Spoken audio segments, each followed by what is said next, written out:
I'm so Okay. glad. I hope you're still online, dear audience, dear participants, and please, please participate.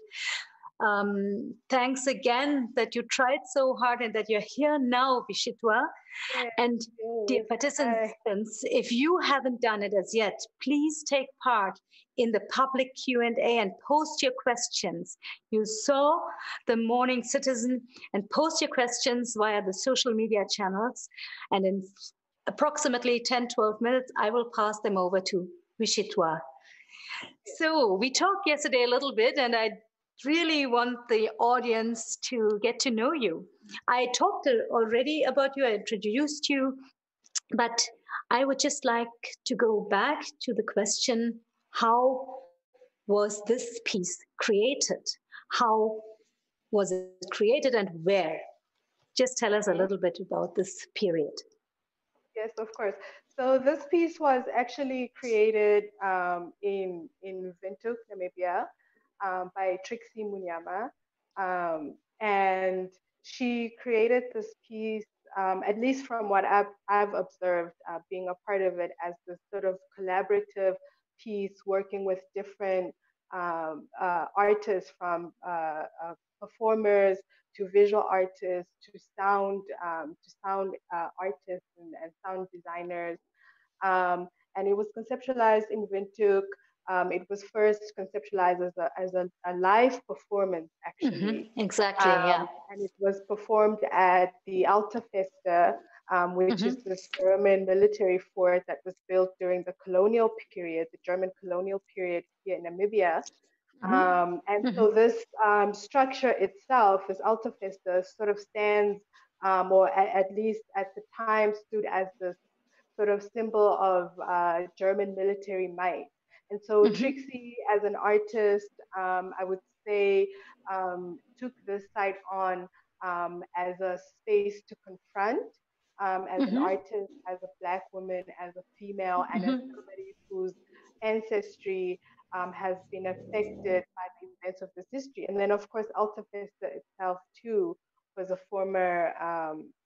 site of a former concentration camp. So the piece in itself was conceptualized to sort of deal with this history, to mourn this history, and to heal from it, essentially. Yeah, yeah. And then, due to the pandemic, you couldn't bring this piece as it was planned to Berlin. You realized this very impressive digital version. Can you just summarize what were the challenges, Yeah, about this? yeah. Because it's really, even in the digital format, it's so moving and really lasts Yeah, long. yeah. I mean, I think the process, I mean, the most difficult part of the process was, of course, in the times that we're in right now, we have to observe, not only are we sort of observing these laws, but we're also in these rules, rather, the social distancing, wearing masks, taking care to sort of take care of each other. We're also in a state of emergency, technically, as a nation. And so there were all of these limitations, and we were able to actually work in smaller groups. We Mhm. have, for example, the sound design team that dealt just with the sound of the piece, the score, um, the praise poetry. That was one team, and then there was the visual team, who we worked together to sort of edit the piece, um, and put together the visual aspect of the piece. There were the performers. So everybody was Mhm. sort of filmed on different days in different schedules, Mhm. and also adhering to the social distancing. But I have to sort of give it up to Trixie for actually pulling it together and sort of coordinating this uh, production with Mhm. very few physical meetings. It's Hmm. quite Yeah, amazing. you told me yesterday that it was really a very democratic practice, which I Yes. really liked. You used this word. Hmm. You worked really democratic because everybody took part in everything. So, can you just go a little bit into that? How did you all work together? Yes. Yes, what I meant by that she conceptualized this piece that's also sort of She's not just the sort of artistic director and choreographer, but she's allowed that space for every single person involved to be part of sort of what the final production looks like. So even though Mhm. I'm in the credits as a visual designer, for Mhm. example, Mhm. there's also credit for that to be given to the performers for sort of deciding what their scene would look like. The kind from Mhm. the kinds of clothes that they would wear and the kinds of props that they would use. So yeah, so that's what I just mean by she made the process democratic because she allowed every single one, every single person involved to bring something to the Mhm. table, something Mhm. from their own self to the table. Yeah. We already, the questions already started to come in. And because Okay, there was good. one question which is great, yes. And there was one question which is also connected to my first question about the challenges. Hmm. There's one person asked, how did the conversion to the digital format heighten or restrict the story that Trixie wanted to tell, which I think is a very interesting question. Hmm. I think it, when something, just with anything that's been adapted, from a sort of a theatrical, no, I don't even want to say theatrical because this is not theater in the way that we know it. Even the live performance, it's sort of this deeper work of art where Mm-hmm. there's no script, there's nothing like that. So adapting it from a live performance to screen, um, I would say it opened up, I think, a lot more as far as Mm-hmm. the scenery that we could incorporate, as far as the imagery, and as far as just telling that story visually, in order Mm-hmm. to give people of a sense of being there. And if you notice through the film, there was this sort of point of view camera, Yeah, where yeah. the camera sort of stood in for where the audience would have normally been. Mm-hmm. And Mm-hmm. that's how the piece was, originally performed. It was actually the performers who were stationary and the audience moved around, going from Mm-hmm. performer to performer and allowing them to take in a different morning ritual with every Mm-hmm. performer. Yeah. And these were morning rituals that were taken from various African cultures, various Namibian cultures, um, and kind of mixing Mm-hmm. and matching, and turning it really into this really deep, empathetic work of art, I think. Yes, yeah, we talked about this. This whole piece is about creating new rituals and also memories to process trauma. So, what influence does a missing collective memory have on the identity of a whole social group? Why is it so important to recreate new rituals or to process the trauma? Yeah. I mean, I think it's very important for us as Africans, but I think even speaking to the larger institution of colonialism, because this has Mhm, affected, almost everywhere else in the world, in Asia, South America. So for us, the sort of quote unquote victims mhm, of colonialism to redefine um, and recontextualize this history for us. mhm, Um, and by just redefining, I mean recreating or mhm, creating rituals um, that were either they were lost, or if they were not lost, they were sort of skewed, mhm, how they were viewed and how they were written about in the history mhm, texts. So we want to take back and claim back our mhm, our history and our story. mhm. Um, and so yes, yeah. Yeah, there was a very interesting question from another participant regarding the relevance or the role of art. To what extent can your performative art can be a ritual of healing? Mhm.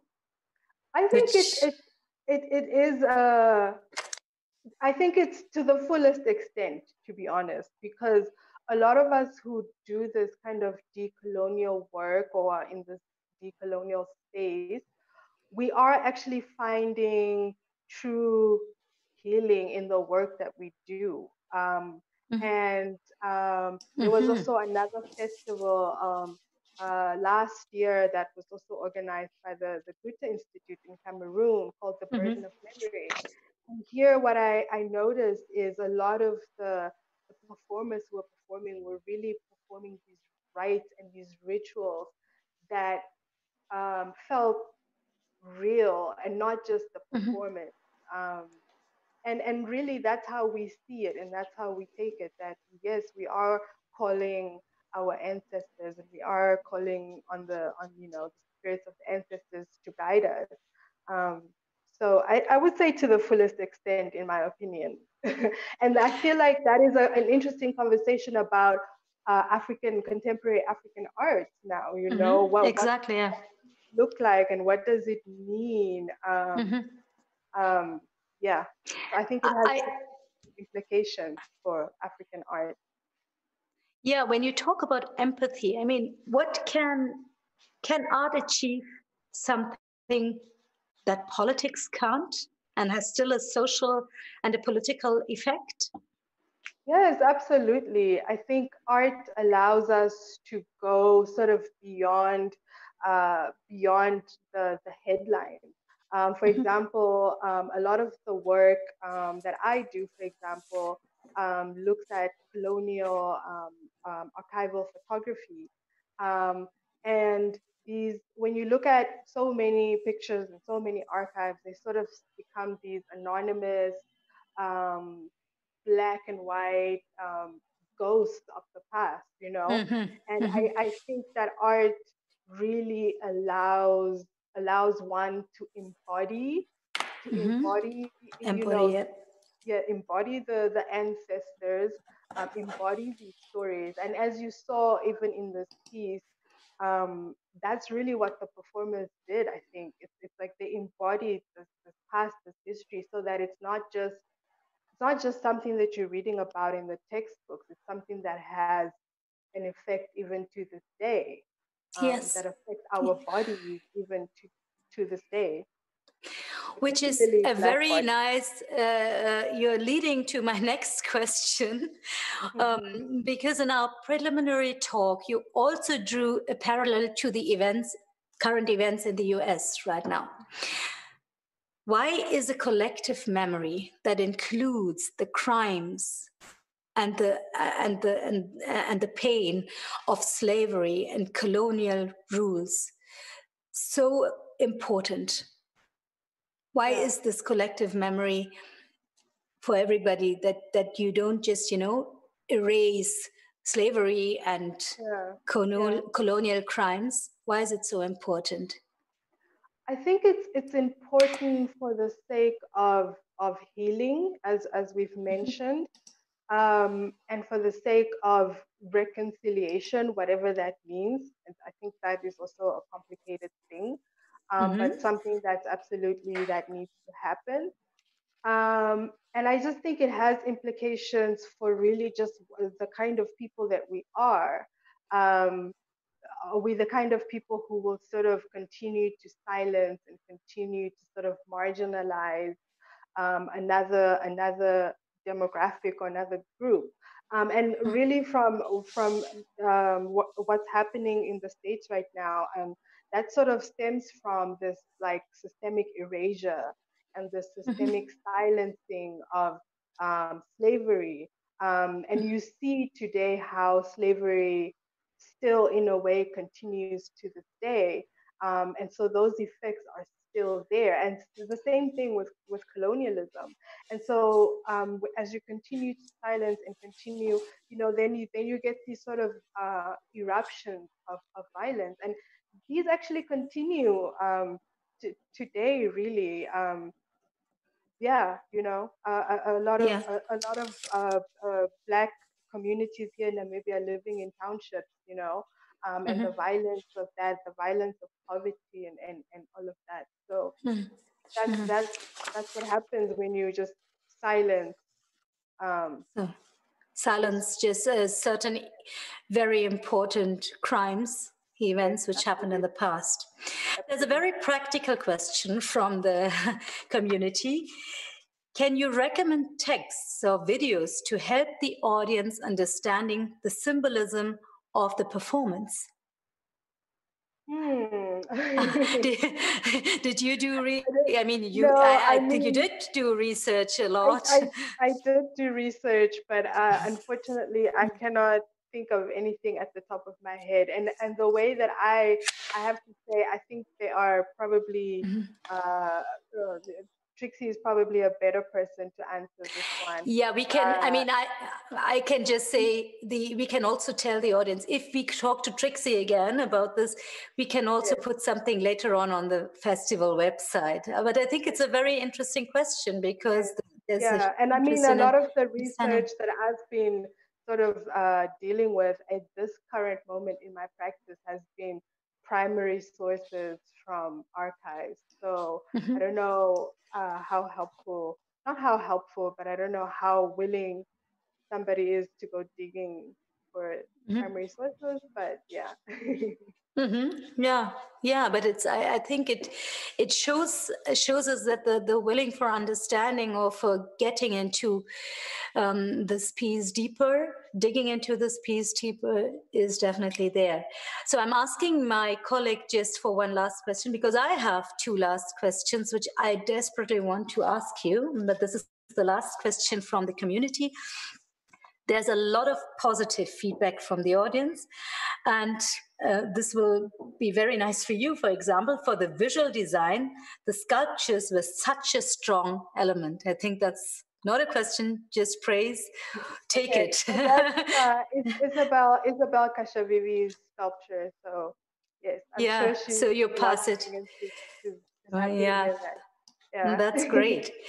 I have a little bit, we decided at the beginning of the festival that we also want to show the discomforts and also, don't just sit here and think everything is great, especially coming to the Namibian context and Germany. There are still expectations in the room. So first question, what do you want to see from the Namibian civil society? What do you expect there?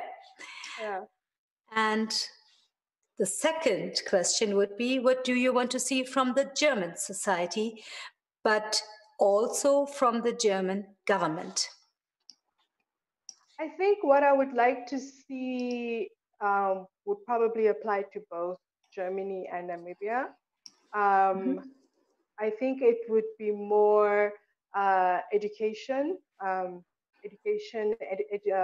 teaching this history, to children, reconciliation somehow, reparations for sure, reparations. Reparations. And I think healing, a collective healing, a collective healing. I don't know what that would look like, or transnational healing. I don't know what that would look like either, but I think that would be something interesting that I would like to see. In the Namibian context and the German context, do you think also the civil society today needs some help with healing also the crimes the forefathers absolutely committed? I mean it I think a lot of what has been happening before this coronavirus crisis, and I'm sure it still continues to happen, maybe not just being reported as often now, is this sort of right-wing, fascist, racist sort of movement. And a lot of that stems again from the attitudes of colonialism. And so absolutely there is a need to reckon with that, to reckon with these deep-seated racist feelings that exist in Western society. I mean, again, that's the same thing that is also happening in America right now. The reason for that, and these are things to confront that we have to, and not just we the Black people, but also the white people and everybody, all of us, people of color, white people. Mm-hmm. A very a perspective question. What is coming next? What are you working on right now? This is the final question. Well, for me personally, I mean, I'm sure everybody can answer. You know, there was a big team on this project, just so that everybody is aware, and I'm sure they are. Um, but for me personally, I'm more interested in community work. I think that's the direction that I would like to take um, this process that I've started in exploring, you know, archival photography, Mm-hmm. and bringing the archive to the community. And then Mm-hmm. you really using art as a tool to empower. So yeah, that's Mm-hmm. what I do, and that's what I will probably continue to do for the next while. Well, that is a wonderful perspective, and also I think it's also a good suggestion to use art as a tool to Yes, empower and to create empathy in especially yeah, in times of absolutely. And crisis, I but think, also in yeah, and I think right now is the time where we really need artists. We need our artists, and we need to support the arts, because this is really the heart of our society, and artists will sort of help drive, at least morally, it drive us one way or another, or show us one thing or another. So yeah, and it creates also a platform for conversation. perhaps a better debate Yes, than absolutely. just throwing facts or not non-existing facts at each other. Yes, absolutely. Absolutely. Thank you so much, Vishitwa, that you made this conversation Thank possible. It was you. important for us after seeing this moving and this really also disturbing. It's everything. There's a lot of rumor when you watch this movie, but it's at the same time also very peaceful. And it was great that we could talk to you, that you Yes, made this happen. And please give our regards to Trixie and the team. And I hope to yes, see you sometime again in life, in person after the pandemic in yes. Thank Berlin you or so much. wherever in Germany. Yeah.